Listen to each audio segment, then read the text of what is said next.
xa. Có những vết thương còn để lại đời ta, sẽ có theo tháng ngày ôm ấp cuộc tình buồn vì ngày đó người đi.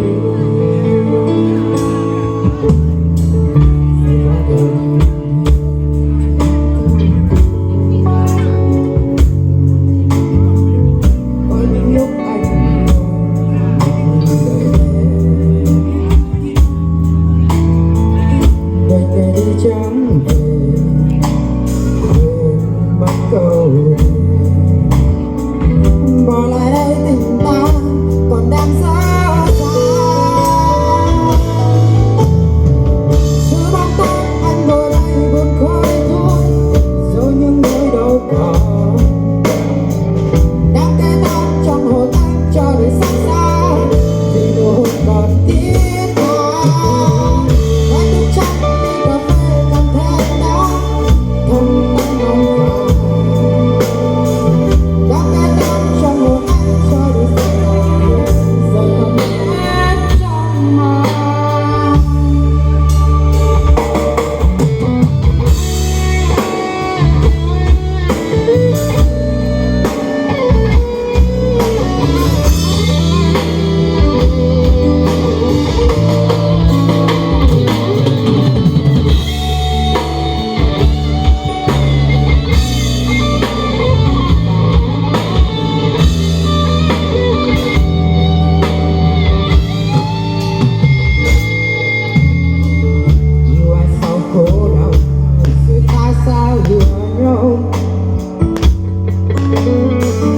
Với đứa thương một trời để lại đau,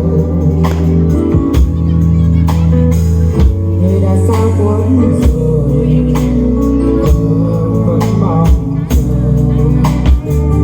chờ gì đây người ơi, giờ tình ta phá tan. Chưa bóng tối anh ngồi đây buồn khói thuốc trong những nỗi đau còn.